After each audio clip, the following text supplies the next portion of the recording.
الكوره يلا، مدرب يلا، في رئيس النادي لو نزل اديله، فاهم؟ يعني مشرف على الكوره يلا، اي كان شلبي كان سخن. من اسباب خسارتنا مع فرقه واقعه الفتره الاخيره وبيقولوا عليها منافس لينا كان امام عاشور.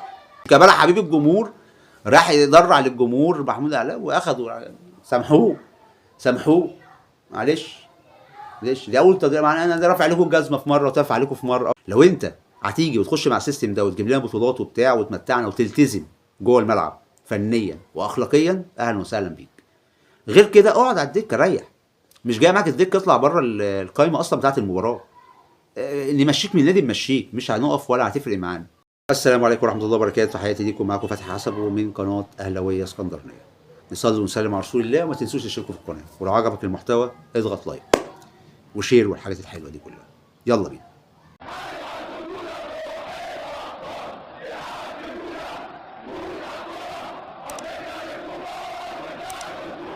موضوع امام عاشور للي عارفه هعيده سريعا، واللي ما يعرفوش الراجل نزل في التسخين متاخر. كولر كان اخد باله جدا، كان هيتوقع عليه عقوبه كده كده، يعني خلاص ان انت نازل التسخين متاخر بتتدلع. بعد المباراه طلع على اللي احنا سمعناه ان هو في اوضه اللبس نفسها قبل ما يمشوا يعني عمل مشاده بينه وبين الشناوي. حصل اجتماع تاني يوم، كلام حصل، المهم اتوقع عليه غرامه من كابتن محمد رمضان 1,000,000 جنيه. خلص. لعيب غلط وغلط جامد واخد عليه ما يستحقه والامور تمام. نزل ستوري هو مش عارف كررتني في الشهر الفضيل او واحد نزله وهو اخده عنده حاجه كده يعني. المهم علينا غلطه تانية هيتغرم عليه وبتاع. خلاصه الموضوع احنا اللعيبه عندنا في النادي الاهلي لازم يتعاقب. ما فيش حد اكبر من النادي، معروفه، كله هرى فيها، كله اتكلم فيها، معروفه. يعني عشان نرضى عنك لازم ترضينا في الملعب وبره الملعب الاثنين. يعني لازم تكون اخلاقيا تدنيك مستكين كده ومحترم قرارات الاداره متمثله في كابتن محمد رمضان وقرارات المدير الفني.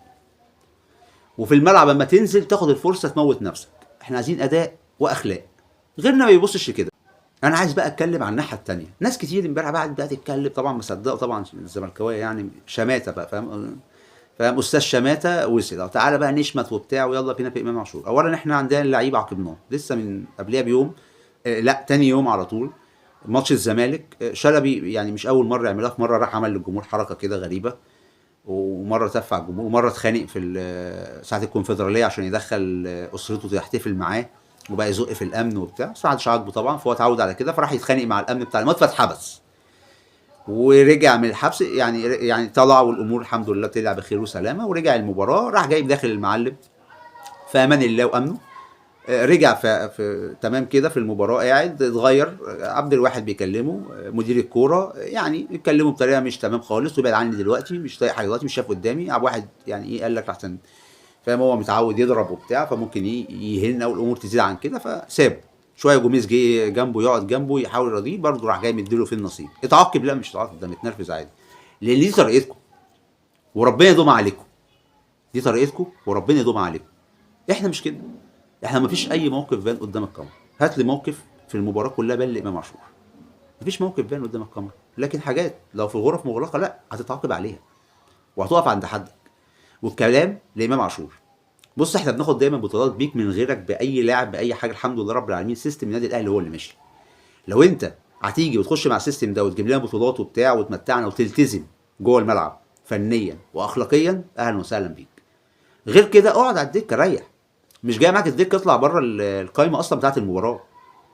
نمشيك من النادي نمشيك، مش هنقف ولا هتفرق معانا. القصه كلها ان احنا كنا مركزين في البطولات.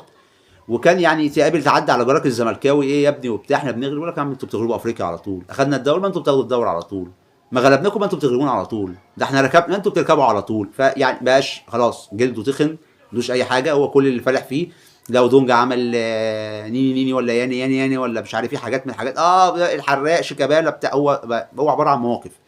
فاحنا مش لاقيين نعمل مواقف. احنا ناس دغري، ناس بتوع ملعب، خش تشوف البطوله فين ونجيبها بفضل الله. بفضل الله ربنا انعم علينا بده. مش اي مواقف. نعمل ايه في المواقف؟ جبنا لكم امام عاشور، لعيب فنيا كويس واقف على رجله يعمل مواقف، يلا شويه يريحنا حبه اهو، حراق وبتاع ويعمل شويه حاجات اللي هي كده. اجي اعدي عليك اقول لك خدت ابنك منك، انا اللي خدت امام عاشور. اغيظك بقى مش لاقي اغيظك بقى، انا بغيظك طول حياتي، طول حياتي بغيظك. اغيظك تاني ازاي؟ باخد لعيب بس يكون كويس بقى، مش هاخد اي حد. احنا عايزين لعيب كويس يفيد الفرقه كمنظومه من حيث الفنيات وكده في ارض الملعب، ويفيدنا كمان برضو في حاجات تانية. كل ما يعمل حاجه انا اقول لكم امام عاشور، لحد ما انتوا بتستفزوا وهتموتوا امبارح، بص عمل ايه هتموتوا، يلا خليكم ميتين مش فارق معانا. احنا عندنا امام اللي بيلعب معانا بيلتزم بالملعب كويس قوي، بيسمع تعليمات المدير الفني ويحاول ينفذها، وما ينفعش يتعدى على زمايله ولا المدير الفني باللفظ ولا القول ولا الفعل، طبعا دي كارثه، لكن يعني ولا بكلام ولا باعتراض ولا بتاع، ما ينفعش تبقى لاعب مسيء، ما ينفعش الكلام ده، الامور بسيطه جدا، غير كده مع السلامه، اتكل على الله، اتكل على الله، طريقك اخضر عادي، ما بنقفش على حد وما بنزعلش من حد. ويرجع تاني الزمالك، هم بيقبلوا اللي تف عليهم بياخدوه، بيمسح التف ويقول له تعالى، بيدرع لهم، يجي شيكابالا يقول له ده درع للجمهور، ده حبيب الجمهور، شيكابالا حبيب الجمهور، راح يدرع للجمهور محمود علاء واخدوا، سامحوه، سامحوه، معلش، معلش، دي اول تضييع معانا، انا رافع عليكم الجزمه في مره وترفع عليكم في مره، يعني هو شتم الزمالك كتير وجماهيره كتير صراحه، ورموز واداريه، كان يخش مكتب رئيس النادي رفعه بالرجل وداخل، يعني ما جاتش على شويه حاجات بسيطه عادي يعني. انت عندك نقص، كله بقى جه بقى الزملكاويه غندور فندي بقى، يا على الغندور بقى جه لعيب، انتوا يا ابني انتوا كنتوا بتطبلوا على ظهر اللعيبه وتطبطبوا عليهم واللي انتوا عايزينه وبتاع ومش عارف ايه، احنا مش كده، احنا بنعاقب على طول، ويحترم نفسه، ولو ما احترمش بره ما يزعلش عليه، تصدق بقى يتريح له شهر ولا اسبوعين يريح، ما عندناش اي مشكله.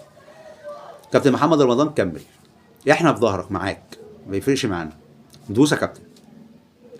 اللاعب اللي شايف نفسه على النادي، لا ده تقريبا هو ما شافش نفسه، او محدش عارف يشوفه، او محدش عارف يفهمه، محدش يشوف نفسه علينا، ولا الجمهور ولا النادي الاهلي، ولا الجمهور ولا النادي الاهلي، اي لاعب شايف نفسه هو اللي هيجيب لنا التيتا بعتيطه ده يروح يريح، ريح كده واركن في الناشف، ما تفرقش معانا، هتنزل تأدي في الملعب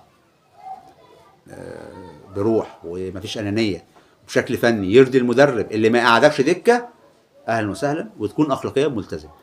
ما تأديش في الملعب فالمدرب يشوفك انك مش قد المسؤوليه فيطلعك دكه، تقعد ملتزم، تطلع بره القايمه خالص بتاعت المباراه ملتزم. اللي مش شايف كده او مش هيعمل كده في 60,000 سلامه، يشوف اي نادي في ضرايب كتير بتاخد اللعيبه اللي زي كده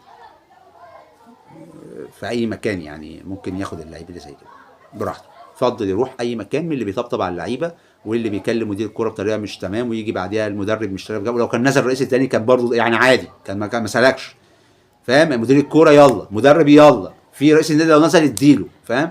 يعني مشرف على الكوره يلا، اي كان شلبي كان سخن، واللي كان يقف قدامه كان عيلوشه، هو متعود الراجل صراحه، متعود، يعني مهما عمل في الاخر بيطبطب عليه وبيدي تعظيمات سلام، والناس بتقول له راجل يا شلبي زي الشيبي كده، فهو عادي، وفي الاخر ما بيتعاقبش، ما بيتعمل ده نادي كبير، نادي محترم اسمه نادي الزمالك، اهلا وسهلا بيه، ده نادي مالناش دعوه بيه بالنسبه لنا احنا كاهلاويه، ما ناخدوش طبعا كمثال او بتاع، اتمنى هم يتحسنوا ما يتحسنوش حاجه تخصهم، لكن عامه احنا كالنادي الاهلي لا، انت بتغلط اي غلطه بتتعاقب وعقاب شديد، هتزود في الغلطه تاخد عقاب الثاني الثالث الرابع الخامس، في الاخر ممكن يتقفل يخلع غور، مش هتفرق معانا والله، في الف سلامه، ويروح يرجع تاني الزمالك موجود، ممكن ياخدوك ويعظموا فيك، وساعتها يقول لك اللي يغور يغور عندنا امام عاشور، يلا روح اتكل على الله، اقعد معاهم براحتك عادي، انت واختياراتك، وهم يتبسطوا بيك بقى، ما يتبسطوش براحتهم، وتلعبنا في ماتش تجيب فينا جون وتجري وتمسك شعر الزمالك عادي، ايه المشكله؟ خلينا احنا مع النفس الطويل، في الاخر انت بتوصل لحد فين وانا بوصل لحد فين، احنا داخلين على الانتر كونتيننتال، بطوله كبيره جدا عايزين نركز فيها، شهر 6 و7 الجايين بطوله كبيره جدا، كاس عالم الانديه بشكل كبير، 32 فريق، مش عارف انا في الاعلام ده بيقولوا 24 فريق 24 فريق، مش فاهم هم جامعين غلط ولا عادين غلط، مش فاهم في ايه، هو 32 فريق يعني بطوله ب 32 فريق دي بطوله كبيره، احنا مركزين في حاجات كده، عايزين تدعيمات في يناير، تمام، ويعني اللي بيقل ادبه من بدري كده يعرفنا، واللي ناوي كده على نيه مش تمام برضو يعرفنا، عشان لو ربنا كرم وعرفنا نزيحك في اي حته تتزيح، عشان في يناير ممكن نجيب غيرك عشان مش فاضيين يعني، فاهم؟ بن علي بن رمضان ممكن يعني نوفر مرتبك ونوفر كلنا، نتكل على الله، نجيب بن علي بن رمضان، نحترم نفسه يبقى اهلا وسهلا، ما احترمش نفسه بره ورا بعض. فانت الراجل بتاخد مبالغ كبيره عشان تلتزم في الملعب فنيا وادبيا ضد مع ناديك ومع الانديه التانيه المفروض يعني، وتنفذ اللي المدرب بيقوله، وتزعل بقى ما تزعلش انك واللعيب اللي ما بيزعلش ده يبقى ما عندوش دم، واللعيب اللي ما يزعلش لا عادي، انت ممكن تزعل كل حاجه وتطلع ده بفعل فعلا ان انا الاقيك في الملعب بتثبت نفسك وتكون احسن واحد. يعني كمثال طاهر، ازعل وكل حاجه لكن ما بقلش قادر، ما باخدش عقوبه مليون عشان ارجع تاني، ما خدتش عقوبه بايقاف او بتاع والاهلي مشاني زي كهرباء او بتاع اللي هو مشاني من الامارات يعني، ولا بتوصل الامور كده، لا انا بغضب لحد ما هثبت نفسي ان انا اكون اساسي. ده النموذج الجميل، ولا قل ادبي ولا اطلع اشوح ولا اطلع ازق انا احسن واحد، لا انت احسن واحد، تثبت للمدرب غصب عنه وللجماهير غصب عنك، كل الدنيا غصب ان انا احسن واحد من غير ما اعمل شويه حبشتكنات. من الاخر انت لو مش عارف قيمه النادي الاهلي والبطولات والحاجات اللي داخلين عليها، فيستحسن ان انت يعني لا هو كده كده اداره النادي الاهلي هتعرف تفرز الناس اللي ممكن تعطلها. من اسباب خسارتنا مع فرقه واقعه الفتره الاخيره وبيقولوا عليها منافس لينا كان امام عاشور. مش سبب الرئيسي هو السبب، لا من اسباب كتير جدا فيها سبب كده صغير امام عاشور. ليه؟ ساعات ياخد الكوره تاني عايز ياخدها من 18 ل 18 يعني، فاهم ان انا من الصندوق للصندوق ان انا اخد الكوره معايا، لا انت المفروض انت بتتحرك في كل مكان من الصندوق للصندوق، لا هو فاهم البوكس تو بوكس غلط. انا بتحرك ان انا اخد الكوره معايا اتحرك، طبعا بيتقطع منه ويقع ويشوح ويقعد يعمل ويقرفنا معاه ويعلق الكوره معاه ويبقى لعيب فاتح له في اليمين ولعيب فاتح له في الشمال ولا مبالاه ولا بيباظي ولا بيعمل، فيعني فرص كتير كانت وعايز يلم وعايز يعمل لي حركه شمال وحركه يمين، فبالله عليك في لعيبه بتعطلنا. الاهلي منظومه جماعيه، طول عمرنا معروفين منظومه جماعيه، بنلعب احلى كوره بالمنظومه الجماعيه بس ببساطه. لازم تخش جوه المنظومه، سنه فرديه في الاخر وانت عند الجون بتلم اللعيب الاخير عشان تلبسها في الشبكه، غير كده ما ينفعش، غير كده ما ينفعش. في الختام ما تنسوش صلوا وسلموا على رسول الله، تشتركوا في القناه. سلام.